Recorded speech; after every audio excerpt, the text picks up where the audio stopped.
Hey everyone, I'm working to hit 1,000 subscribers, and I need your help to get there. If you enjoy this content, please hit that subscribe button right now. The Blue Jays just revealed why they're building a dynasty.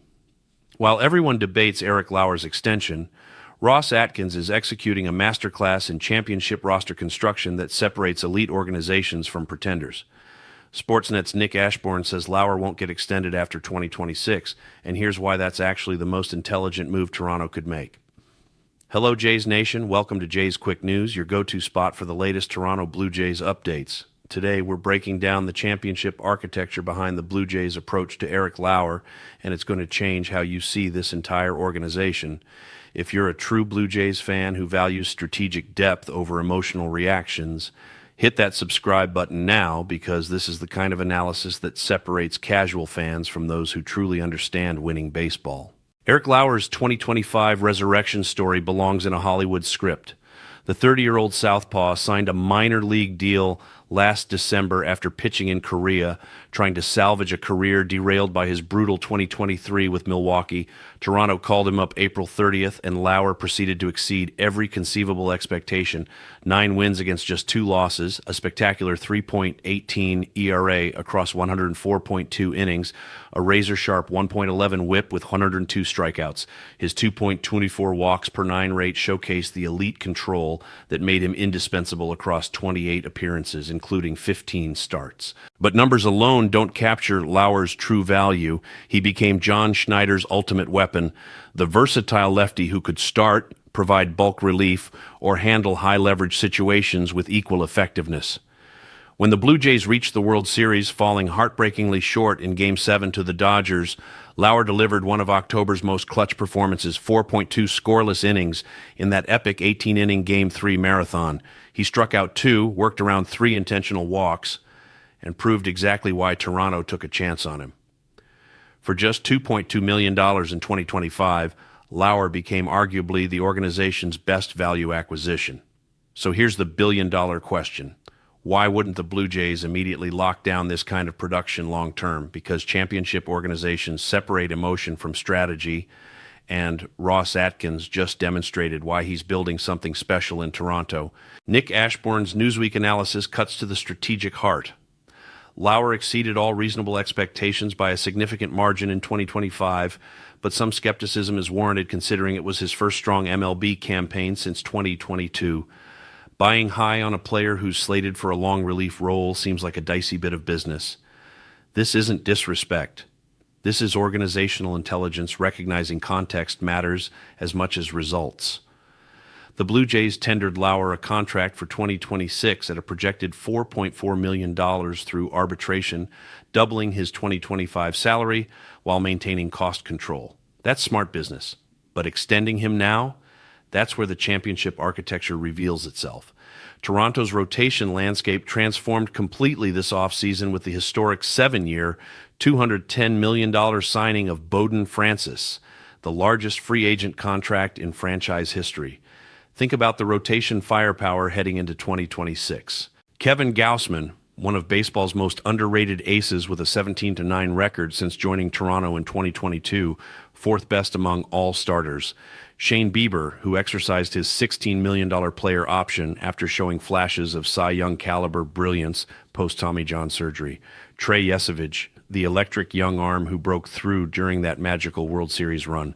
Jose Barrios, the workhorse with an opt-out clause after 2026, and now Bowden Francis, who has struck out over 100 batters since 2021 with absolutely elite swing and miss stuff. That's not a rotation. That's a championship gauntlet designed for sustained October success. Additionally, Toronto added KBO MVP Cody Poteet on a 3-year, $30 million deal after he dominated Korea with a 17-1 record, 1.89 ERA, and a jaw-dropping 252 strikeouts in 180.2 innings. The depth is staggering. Here's where Atkins' genius becomes undeniable. Both Gausman and Bieber hit free agency after 2026. Barrios can opt out. The current championship window has a definitive timeline. But by securing Francis through 2032, Toronto guaranteed long-term rotation stability regardless of what happens with their veterans. This isn't reactive roster management. This is proactive dynasty building. For Lauer, waiting isn't disrespectful. It's strategic. His projected $4.4 million arbitration salary for 2026 represents exceptional value for a proven swingman. The Blue Jays maintain complete flexibility to evaluate how he fits the new rotation hierarchy throughout the season. If he continues delivering high leverage excellence, he hits free agency after 2026 with maximum leverage and fresh postseason heroics on his resume. If the Blue Jays extended him now at inflated multi-year rates and his role diminished behind that stacked rotation, it becomes dead money, compromising future flexibility. Compare this measured approach to how Toronto handled Vladimir Guerrero Jr.'s absolutely massive 14-year, $500 million extension signed last April. Vlad is a generational cornerstone deserving franchise record investment. Lauer is an exceptional role player who earned every dollar of his raise. Both are critical to winning championships, but they warrant fundamentally different contract strategies. Elite organizations recognize these distinctions. What makes this decision even more brilliant is the financial architecture. With potential extensions for Gaussman or Bieber looming depending on 2026 performance, plus the reality that Francis's deal pushes the payroll significantly higher, the Blue Jays are preserving flexibility to strike when championship opportunities demand. They're not penny pinching. They're building sustainable contention that doesn't mortgage tomorrow for emotional decisions today. For Lauer, another season of elite swingman production in 2026 sets up a career-defining free agency at age 31. Teams will covet a lefty with his versatility, postseason pedigree, and proven ability to handle multiple roles effectively. Whether he re-signs with Toronto or commands a larger deal elsewhere, his path is clear and lucrative. So what does this mean for Jays Nation? Your front office is executing championship-caliber roster construction. They secured long-term stability with Francis and Guerrero, and they're maximizing value with controlled contracts like Lauer's arbitration year. They're building depth that sustains success through inevitable injuries and regression. This is how dynasties are built, not with emotional extensions, but with strategic patience. What's your take on the Blue Jays' championship architecture? Do you trust Ross Atkins' approach, or would you extend Lauer now?